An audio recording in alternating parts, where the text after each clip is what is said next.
Alright, so in this video we're going to be doing some sound design and we're going to be making a trumpet sort of lead, and that sounds like this.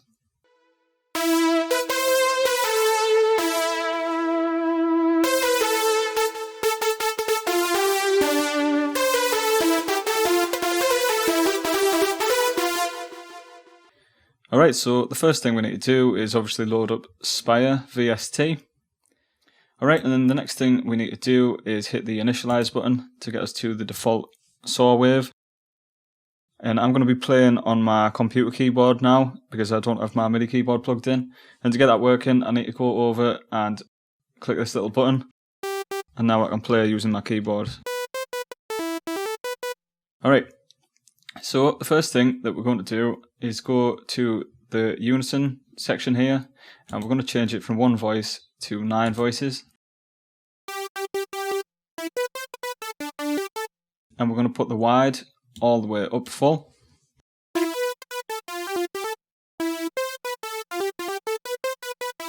Okay, and then the next thing we're going to do is go over to the effects, and we're going to turn the delay on to about 9 o'clock there. And we'll turn the wide up to about there. So if you look in this little window when I'm moving it, we can see what amount it's on. So we'll maybe turn this up to about 820. And we're going to go and set the delay right to 1/4.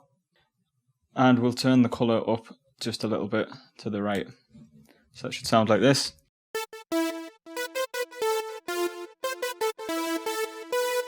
And then we're going to go into the reverb tab, and we can turn that up to about 9 o'clock or just over. So that's about 200 if you look in the window there. Alright, great. So now we can go down to the bottom, and we're going to go to envelope 2. Envelope 1 is for the amplitude, so this will control the volume. So for example, if we turn the attack up, we could get a bit of a faded in sound. But we're going to leave envelope 1 alone and go on to envelope 2. So we need to go up to this slot at the top that says off, and we need to click on that, go up to oscillator 1 and go down and pick detune. So I'm going to go and set my detune up here to about 9 o'clock again. So that's about 200 on the screen, and then we're going to go and turn this amount right up full. And then we need to turn the sustain all the way off, so the envelope is not set at the moment, it's right down at the bottom. And then we're going to go and put the decay up to maybe around 500. We'll see what that sounds like.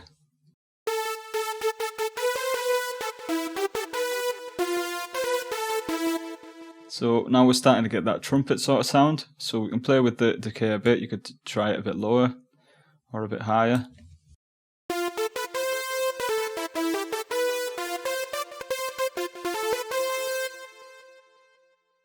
Try it a bit higher.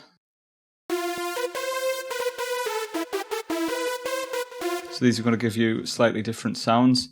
So I think I'll stick with about around 500. If we want a bit of a thicker, more detuned sound, we can turn the density right up.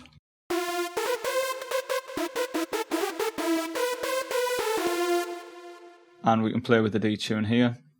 So what it's doing at the moment is when you press a note, it's going to quickly turn the detune up and then bring it back down.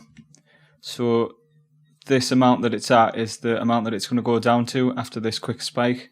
So it's going to have a quick spike where it quickly turns it up, and then it's going to bring it back down to whatever this is set at.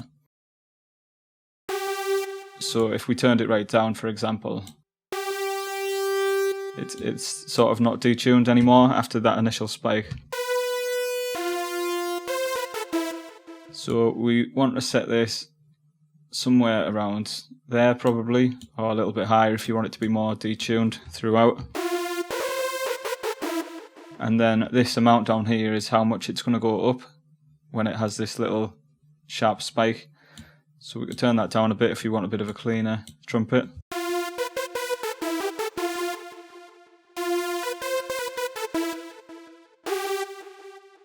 and having the density in the middle also gives you a much cleaner trumpet.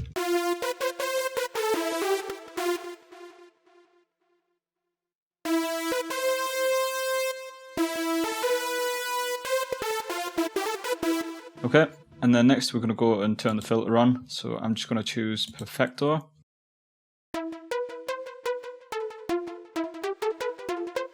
And this has already got the envelope settings for the filter, so that's quite nice. So when the filter's down, you still hear it, but it just gives it like a pluck sound.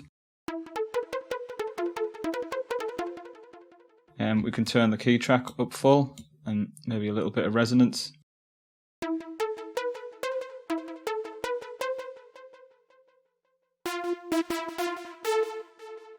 Or if you don't like the envelope being on, you can just double click on the cutoff here, and then you're going to get a normal filter.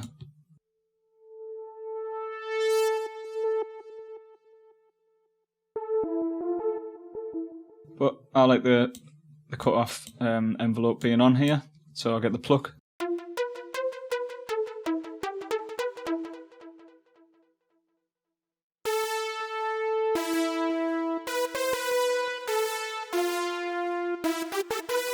We can also modulate the pitch with an LFO to give it a bit of a wobbly sound.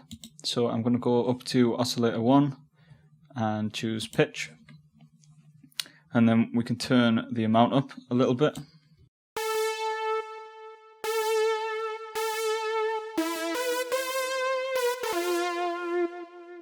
Turn it up a little bit more, and then we can play with the speed over here.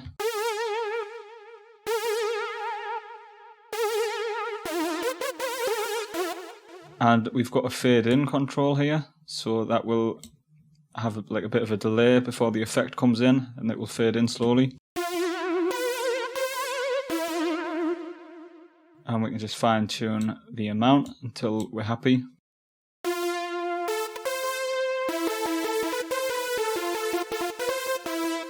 And then if you want, you can add a little bit of distortion. So you can just turn up the dry and wet knob a bit. And a bit of drive.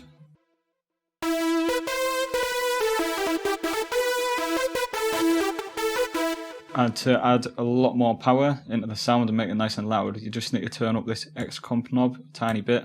So we'll hear it without.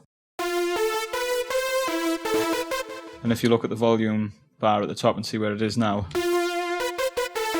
And then if I just turn the X comp on just the tiniest bit.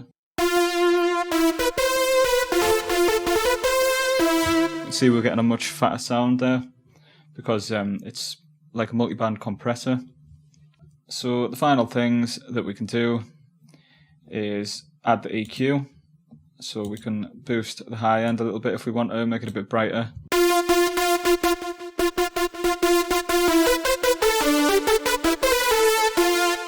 And we can also drop the lows down here and move this frequency down a bit. And we can cut off some of the bass.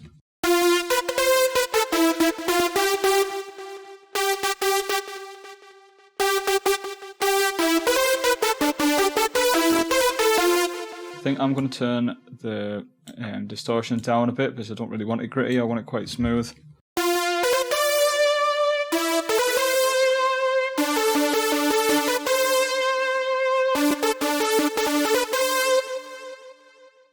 And you can add a little bit of release if you want the note to like hang around a bit when you let go.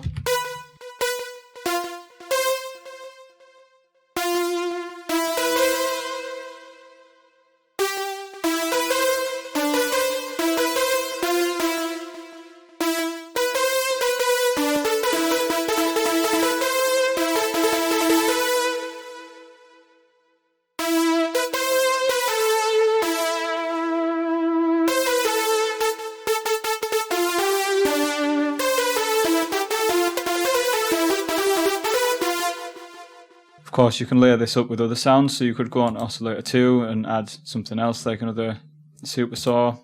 So we could turn the voices up to 9. We'll just mute the first one for now, and then we can just hear the second one on its own. Put the wide up again. We could maybe make it a higher octave.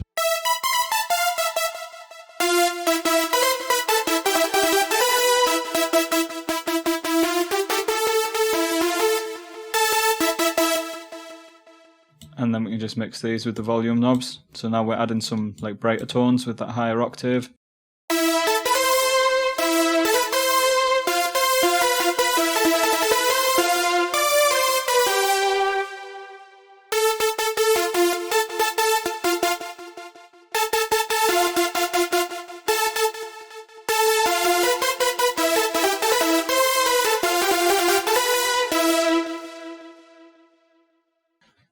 So there we go, I'm going to leave it here for now. Keep an eye out for my full Spire course that's coming soon, and there's going to be a lot more videos like this. Thanks a lot for watching.